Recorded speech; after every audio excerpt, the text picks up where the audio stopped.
Il est indissociable de la baie de Naples. Le Vésuve s'impose dans le paysage avec ses deux monts qui culminent à 1200 mètres. Silencieux depuis 1944, le volcan offre une terre fertile et son cratère émonte 2500 visiteurs chaque jour. Wow. Tu penses que c'est où Pompéi, toi? C'est de là ou c'est de l'autre côté? Arrivée de Bretagne, cette famille ne voulait pas passer à côté de son ascension. Wow, c'est grandiose, c'est vraiment extraordinaire. Et puis on se dit qu'on est sur un volcan qui est entré en éruption, qui pourrait encore rentrer en éruption. C'est incroyable. Ils ont réservé une visite avec l'un des 37 guides vulcanologues du Vésuve. À ce point, on peut voir les fumerolles qui sont en face. C'est là-bas, par exemple, et 90 degrés plus ou moins. Il y en a des autres fonds qui arrivent aussi à 110 et 120. Les vacanciers vont pouvoir observer le cratère du volcan en le contournant pendant 800 mètres. C'est très très impressionnant. On m'avait dit avant de venir que ça allait l'être, mais vraiment d'être sur place, c'est magnifique.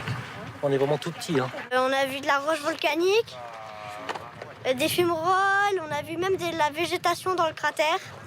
Le colosse de roches sombres est parsemé de taches vertes.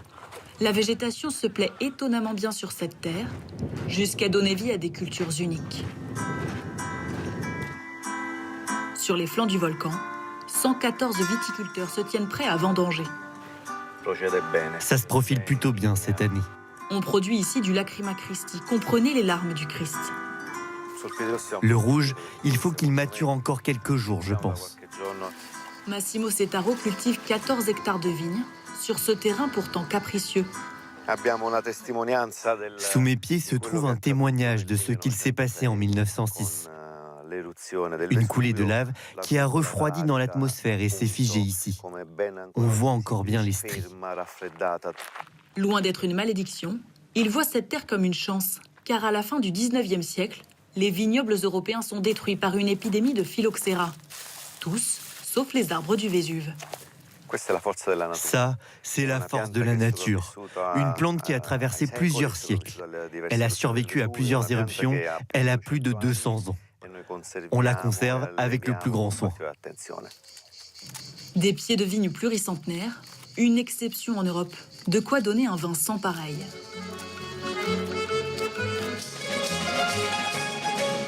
Commence par cette rangée, puis on va avancer par là. De l'autre côté du volcan, la récolte des tomates se termine. Les tomates du Pienolo, petites, dodues et pointues. C'est la seule tomate au monde qui a ce petit appendice. Comme elle pousse sur un terrain sec, aride, cette tomate manque d'eau. Elle se contente de la rosée du matin. Et cette rosée glisse vers le bas. Ce qui donne cette forme, c'est ainsi qu'elle s'irrigue. Ce manque d'humidité dans la terre lui confère aussi une peau épaisse qui retient l'eau dans le fruit. Et cela permet une conservation étonnante. On le dépose sur une corde de chanvre qui contribue à contrôler l'humidité. On empile les tomates ainsi jusqu'à obtenir une grande grappe qui s'appelle pienolo. Parce que ça se présente comme un pendule qui se dit pienolo en napolitain.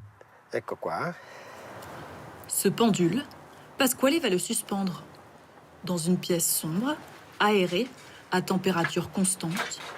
Les fruits vont s'affiner comme un fromage ou un bon vin. Ces saveurs évoluent au fil du temps parce que le fruit perd son eau peu à peu et concentre ainsi tous les minéraux. Le goût se complexifie, gagne un peu en amertume.